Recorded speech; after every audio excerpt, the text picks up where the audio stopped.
moving on to the next one here, which is about the time limit. As you guys all know, of course, this exam um, is timed, right?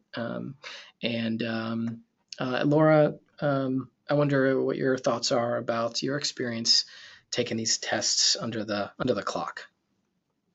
Yeah, the time pressure is, I mean, it certainly doesn't help your anxiety level. But I would just echo the comments from Dr. Allison Carr that she previously said, because you just have to practice. So when I'm working with my coaching group, if you've worked with me, you'll know I always use air quotes around the word exam. I mean, this is a puzzle, this is a challenge, and you just have to train yourself. I often use a marathon analogy because you can't just go without training and, run a marathon. You have to train yourself. This isn't normal. This isn't by definition an exam, right? You're not given information and then you're not regurgitating the information. And NCARB's really developed these sophisticated exams that you have to really interpret what they're trying to ask you. So in the environment, under the clock, it's very challenging. So again, duplicate the testing environment as much as you can. Test in a noisy coffee shop. Have friends type really loudly next to you or flip pages in books. Again, use those crappy pencils on weird colored paper. Just duplicate anything that you can and do it under the time restraints. Time yourself. Don't allow yourself to take a break because you're in your own home. Don't spoil yourself with, a nice cup of coffee or anything. Mm-hmm. Just do it. Just take it and practice and practice and practice.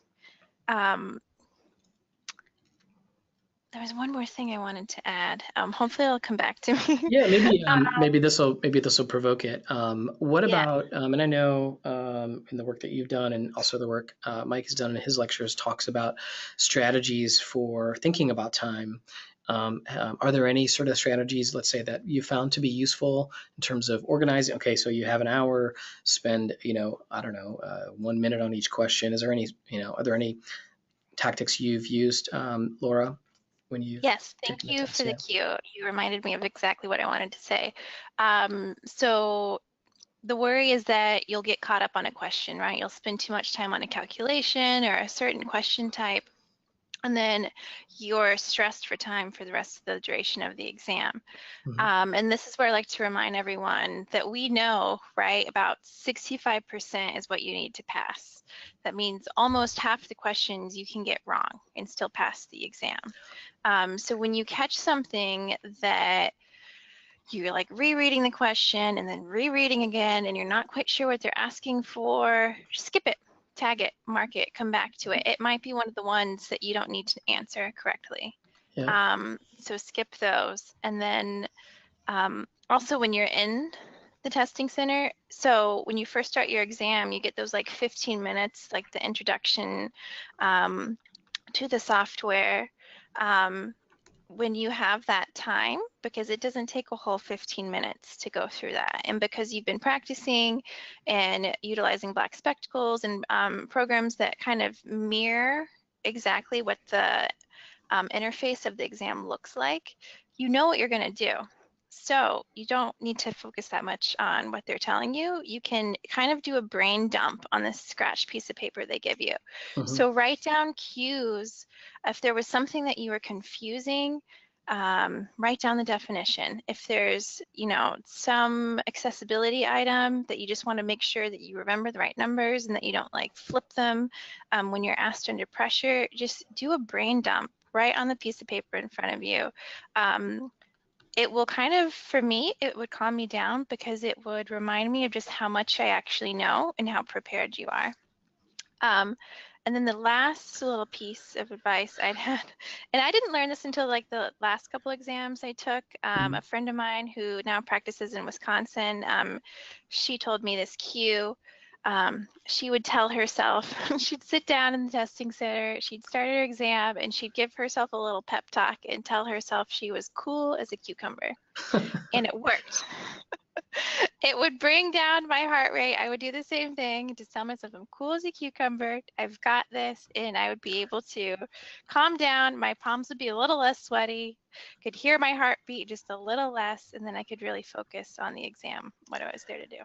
Yeah, that's a great one. And I have to confess, although it wasn't the cucumber one, but I remember doing something similar. I think it's helpful, and certainly love to know, Allison, what you think about that idea, right? That sort of hyping yourself up or pepping yourself up or pumping yourself up, before you try to do something like this, and thinking about sort of the time limit here. I wonder what your thoughts are here. Yeah, yeah. And first, I mean that the positive self-talk, I am as cool as a cucumber, that is awesome. Other similar terms that might be helpful for people or mantras to say to themselves are things like, I deserve to be here. Yeah. I've worked for this, I've studied for this, and I'm ready and I'm prepared, and I'm ready to put my best foot forward. The time limit really creates so much pressure. So first, as far as managing the anxiety around it, first determine if, like, where you're at right now, if there really is a concern, like, is this real? Should you be stressed out about it? Because for some testers, when they're early in the study process, they might be taking longer than they should on certain questions. It just takes time to practice. So if someone's nervous about time because they're not completing the exams in the allotted time, Mm-hmm. well, that is a reason to be anxious. But over time, and after practicing and practicing and practicing, then the tester, likely will be completing the test in the allotted time. So I guess my recommendation would be, when you are getting to the point in your study, like, go easy on yourself in the beginning. But when you are getting to, well, go easy on yourself all the time, but when you're getting to the point, when you are about to be going into the exam, then check in with yourself and ask yourself if you need to be concerned about time. If you have been completing your practice exams Mm-hmm. in the amount of time that you'll have on actual test day, there's your evidence. So you can maybe turn the volume down a little on the anxiety about time and say to yourself, well, I've practiced this, and I know that I am able to complete these exams in the time that's allowed.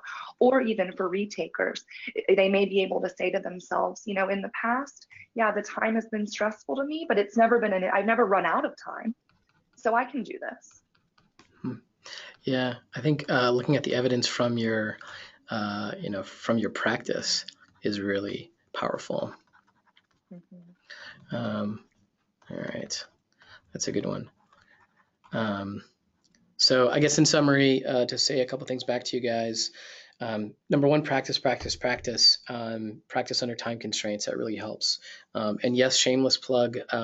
We did build our practice exams here at Black Spectacles to not only simulate the user interface, so everything basically looks the same in the test. It's a web-based test, just like the real one is, etc. But it's also timed. So, yeah, shameless plug. You can do that practicing here, but also I love you don't need to get all the questions correct to pass. That's a great one. Skip and flag questions if you're unsure, and the idea of giving yourself a pep talk before you start. I love that. I'm ready. I prepared. I'm going to destroy this test. That's what I like to say to my kids before they have to go take a test.